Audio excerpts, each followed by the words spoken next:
Atenção! Começa agora uma teleaula de Geografia do Ensino Fundamental. Você vai assistir a teleaula de número 15. Bons estudos!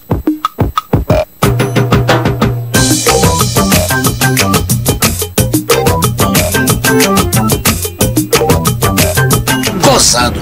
Eu trabalho há tanto tempo na construção civil e nunca tinha me dado conta de como o chão de terra que a gente pisa é formado por várias camadas.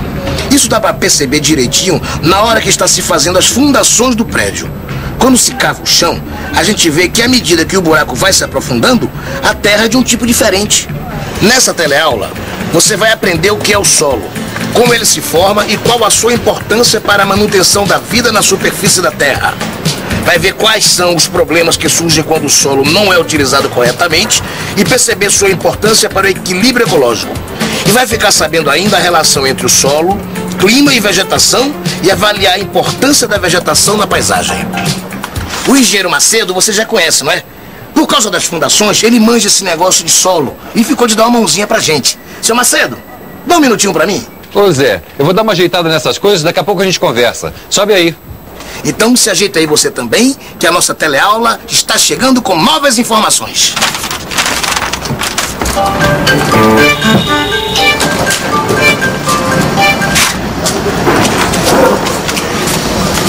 E aí, Zé, qual é a sua dúvida? É o seguinte, seu Macedo, o senhor sabe que eu comprei um terreninho, né? E que finalmente eu vou conseguir construir minha casinha.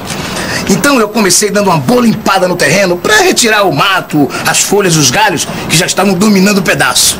Nessa hora, eu já percebi uma coisa muito interessante.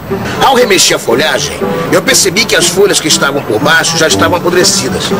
Mas foi depois da limpeza, quando eu fui cavar as fundações, que o bicho pegou.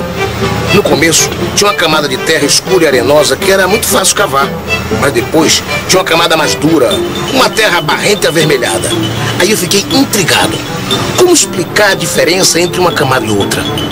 Bom, Zé, para entender por que existe essa diferença, é preciso começar do começo. E a primeira coisa a saber é que a camada superficial da crosta terrestre, onde crescem os vegetais, é chamada de solo. No solo, existe uma variada vida microbiana. E são justamente esses micróbios os responsáveis pelas folhas e galhos apodrecidos que você encontrou na hora de limpar o terreno. Os micróbios atuam na decomposição de restos animais e vegetais, transformando esses restos em humus. Humus, ver humo. Humo, o produto da decomposição parcial dos restos vegetais que se acumulam no chão florestal, aos quais se juntam restos animais em menor escala. Tem grande importância na constituição do solo, onde é fonte de matéria orgânica para a nutrição vegetal. Ah, essa história de humus eu já manjava. Agora, você já imaginou a quantidade de folhas, galhos de árvores e restos de animais mortos que devem se acumular na floresta? E isso tudo é submetido à ação de micróbios, formando assim o humus. E o mais interessante é que esse humus, que é matéria orgânica decomposta, é incorporado ao solo, aumentando assim a sua fertilidade. Agora, não pense que o solo é formado somente por essa matéria orgânica. Sabe o que mais entra na composição do solo? As rochas. É claro que em pequenos fragmentos. Estou bastante feliz com o sítio que comprei. Mandei fazer uma análise do solo e está tudo em cima. Ele é rico em matéria orgânica e minerais, o que é muito bom para a lavoura. Certo. Tá bom, tô esperando então. Tá, tchau.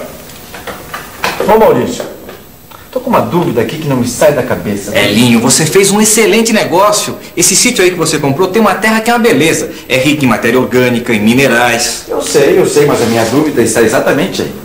O material orgânico é fácil de entender. Ele se incorpora ao solo na forma de humus, que é o resultado da decomposição de animais, galhos e folhas. Tudo bem. Mas os minerais? Como é que os minerais que estão nas rochas entram na composição do solo? Boa pergunta. Você sabe como isso acontece? Então presta atenção. Se você pensou em chuva, acertou. Como a gente sabe, o ciclo da água não para nunca. E assim, as rochas são expostas à ação das chuvas durante anos e anos. Aos poucos, essa água vai penetrando nas pequenas fissuras das rochas e vai dissolvendo os minerais que lá encontra. Com isso, a parte da rocha exposta à água acaba se alterando e perdendo sua consistência. Simplificando, ela se esfarela. A gente diz que a rocha sofreu a ação do intemperismo. Pouco a pouco foi se desagregando. Mas não é só a água que tem esse efeito desagregador sobre as rochas, não. Quando se vê pelas fotos, não dá para ter noção exata de como é o sertão baiano. Ao vivo é impressionante. As pessoas daqui me disseram que já faz mais de um ano que não cai uma gota de chuva. De dia, o sol forte não perdoa nada e à noite fica muito frio. Nem mesmo as rochas resistem a tanta variação de temperatura. Aos poucos, elas vão se esfarelando. É isso mesmo que você está pensando. A variação de temperatura também pode esfarelar as rochas. E esses fragmentos das rochas são levados pelas águas e pelos ventos, entrando assim na composição do solo. Na verdade, o material fundamental para a formação de um solo vem das rochas. Peraí, seu Macedo, deixa eu ver se eu estou entendendo. O solo é composto de material orgânico e de fragmentos de rochas, certo? É. O material orgânico do solo é o resultado da decomposição de galhos, folhas e restos de animais mortos, certo? Isso. As rochas sofrem a ação do intemperismo e se fragmentam. E seus fragmentos, levados pelo vento e pela água, vão ajudar a compor o solo. É isso? Perfeito.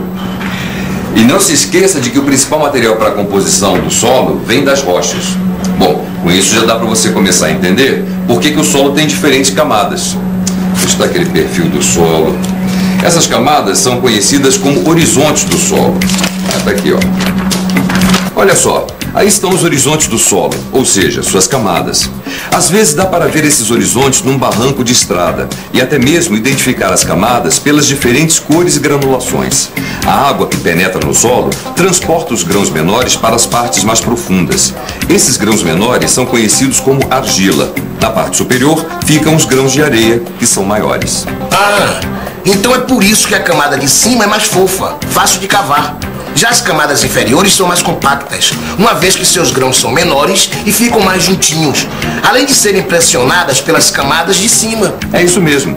E como a camada de cima é mais fofa, ela permite a passagem da água e do ar, que são indispensáveis para as plantas. E repare que tem solos mais profundos, com mais camadas, e solos mais rasos, com menos camadas. Tem também os solos mais férteis, outros menos. Solos que permitem a passagem da água e solos impermeáveis, que retêm a água por muito tempo.